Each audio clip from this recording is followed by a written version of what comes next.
ऐसा है कि 28 अक्टूबर जुमा को अंसार जमात खाना बुनकर लॉन्च में एक जलसे का इनेकाद किया गया है।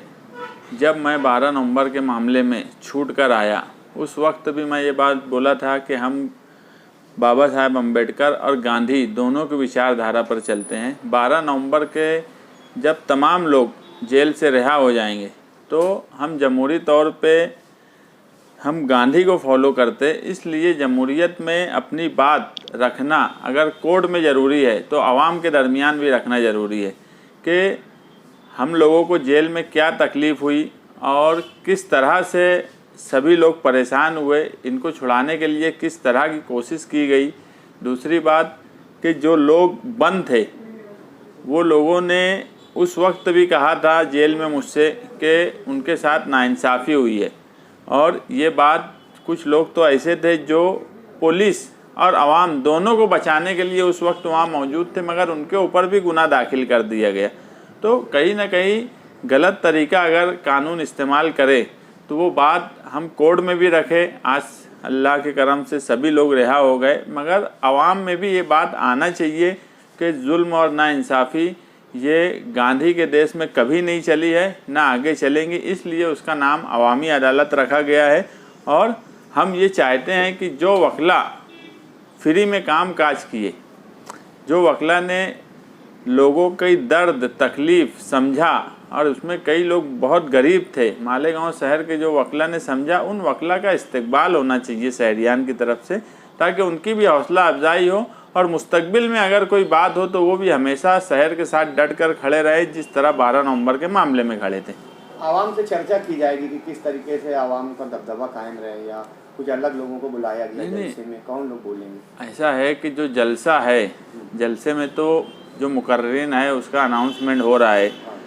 जलसे में जो बात बोली जाएंगी, शहर का दबदबा जो है वो दबदबा वापस आना चाहिए। शहर का दबदबा आवाम से होता है, या आवाम जिसको लीडर बनाती है वो शहर का दबदबा रखता है। मगर माजी में ये देखा जा रहा है कि शहर का दबदबा मुसलसल ख़त्म होने की तरफ जा रहा है।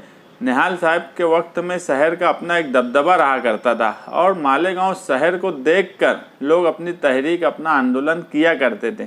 आज हम जमहूरियत में रहने के बाद भी इतना डर और खौफ है हम पर कि हम कोई प्रोग्राम करने से पहले 10 बार आवाम को सोचना पड़ता है कि क्या होगा, प्रोग्राम करना चाहिए कि नहीं करना चाहिए।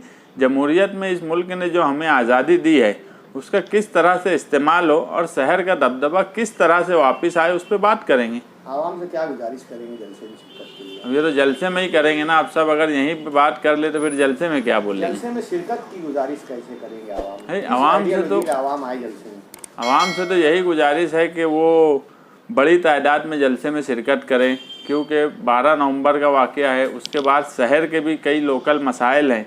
पावर सप्लाई कंपनी जो मुसलसल कलकत्ता की आई हुई है, उससे बुनकर को लेकर एक गरीब आवाम तक उससे परेशान है। आज कारपोरेशन के जो लोकल हालात है, आज जो मालेगांव शहर की सियासी आज जो हालात सियासी बने हुए हैं, इन सब बातों पर बातचीत होंगी और किस तरह से इन सब मसाइल का हल निकले और हमारा शहर जमहूरी तौर पर किस तरह से कानून की पासदारी करते हुए आगे बढ़े, उस पर बातचीत करेंगे। और उसी लिए आवाम से गुजारिश है कि इन सारे मसाइल को समझने और सुनने के लिए वो बड़ी तादाद में जलसे में आए। महागठबंधन में कुछ ठीक ठाक नहीं लग रहा है, कहीं ना कहीं से दूरी आ रही है, तो क्या बहुत चर्चा है गाँव में इस बाबत, कुछ बात? अब महागठबंधन की जो बात है उस पर मैं जलसे में ही बात बोलूँगा कि महागठबंधन कब बना, किस वजह से बना, आगे मुस्तकबिल में उसकी क्या नौयत रहेंगी महागठबंधन की, ये बातें मैं जलसे में ही रखूँगा। मालेगांव शहर का मैं कहूँ तो आखिरी फसाद 26 अक्टूबर 2001 को हुआ, और उस वक्त जो भी लोग शहीद हुए पुलिस की गोली से या दूसरी वजूहात से, मैं सभी लोगों के लिए मग़फ़रत की दुआ करता हूँ। और जो बात मैं बार बार बोलता हूँ कि उस वक्त भी इस शहर को इंसाफ नहीं मिला, उस वक्त कांग्रेस राष्ट्रवादी की सरकार में इस शहर को इंसाफ नहीं मिला। पाटिल कमीशन बैठा, पाटिल कमीशन का क्या हाल हुआ, मंत्रालय में कैसे फाइल जल गई, इन सब बातों पे फ़िलहाल बात नहीं करूँगा। मगर उस वक्त निहाल साहब 99 में इलेक्शन हार चुके थे और पाटिल कमीशन जब बैठा तो शहर के वाहिद लीडर थे जो पाटिल कमीशन में जाकर बोले कि पुलिस की गोली को आँख होती है जो सिर्फ मुसलमानों को लगती है। ये जुमला जो था ये तारीखी जुमला था और ये जुमला ही बताता है कि लीडरशिप मजबूत किस तरह से रहती है। पाटिल कमीशन में जाकर आँख में आँख मिलाकर इस तरह की बात बोलना, मालेगांव शहर में कोई दूसरा सियासी लीडर हमने आज तक नहीं देखा जो इस तरह से दमदार बात करता हो। लीडरान निहाल साहब का जब मामला जनता दल कमज़ोर होने लगी तो लीडरान कई आए। उस वक्त जो एमएलए थे वो खुद पाटिल कमीशन में नहीं पहुंचे, जबकि जामा मस्जिद के पास वो मौजूद थे। उस वक्त उनका काम था पाटिल कमीशन में जाकर अपनी बात रखने का, मगर उस वक्त भी अगर बात किसी ने रखा तो हमारे लीडर ने रखा। और वो तारीखी जुमला आज भी हिंदुस्तान के कहीं पर भी अगर मुसलमानों पे जुल्म होता है तो ये जुमला हिंदुस्तान भर में बोला जाता है। वो यही तारीखी जुमला था कि पुलिस की गोली को आँख होती है जो सिर्फ मुसलमानों को लगती है। 28 अक्टूबर बरोज़ जुमा दस्तूर बचाओ कमेटी की तरफ से जो जलसा हो रहा है, 12 नवंबर को जो मरोसीन कैद-बंद की सूरतें झेले हैं उनको ज़मानत मिली है। उसके लिए उनका इस्तकबाल जिन लोगों ने इनकी रिहाई में जद्दोजहद की है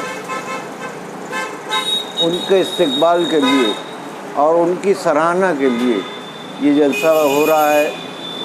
हमारी ये अपील है कि आवाम जो हैं वो इस अहमियत को समझते हुए यहाँ पर ज़्यादा तादाद में लोग शरीक कर रहें। उसी के साथ साथ मालेगांव में जो सियासी हालात चल रहे हैं उसके बारे में भी लोगों के अंदर तजस्सुस है।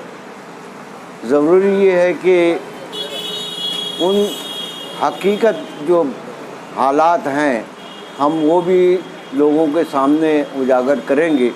इसलिए आप लोगों से ये अपील है कि ज़्यादा से ज़्यादा तादाद में शिरकत करें।